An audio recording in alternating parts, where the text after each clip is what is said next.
Hello everyone, and congratulations on successfully completing our weekly module number 11 in our online management class.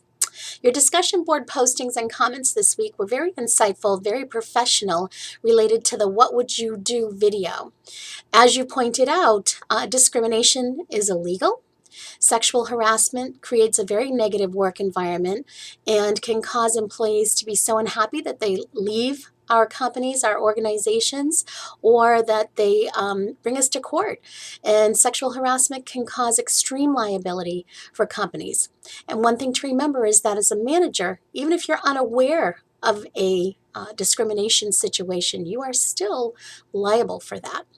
The video reinforces the importance of having a solid human resource management structure in place that clearly outlines the expectations and provides training for employees relative to things like ethics and harassment and proper behavior in the workplace.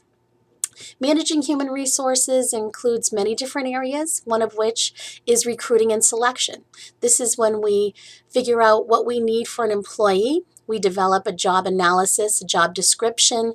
We do some recruitment both internally to the organization and externally to the organization. We bring people in who seem to have the correct qualifications. We conduct interviews. Many times the interviews are structured, meaning that we're going to ask each candidate the same set of questions and then measure them on their responses. And eventually that leads to hiring. One of the other critical areas of human resource management is performance appraisal.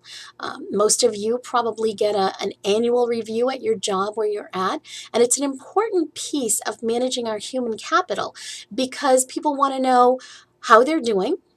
They want to know what they've done well and areas where they could improve and they could grow. So things like professional development and training.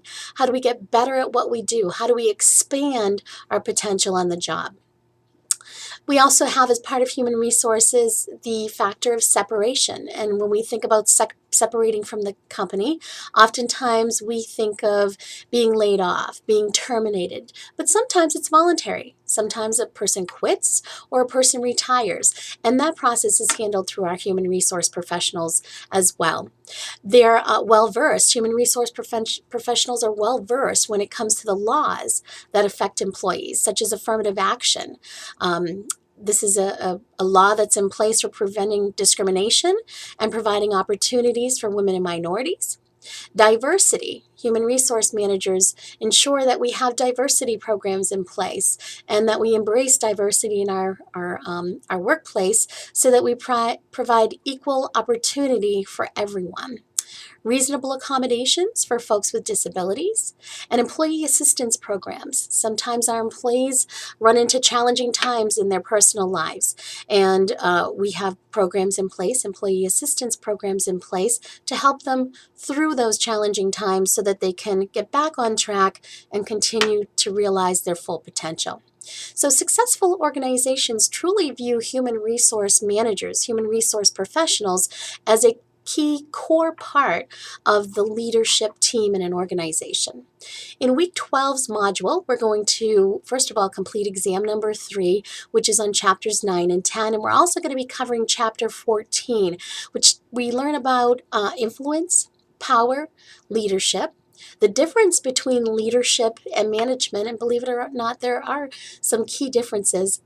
And what are the characteristics and the traits that make up an effective leader? So I hope that you've enjoyed this week's module, and I wish you continued success in module number 12. Have a great day.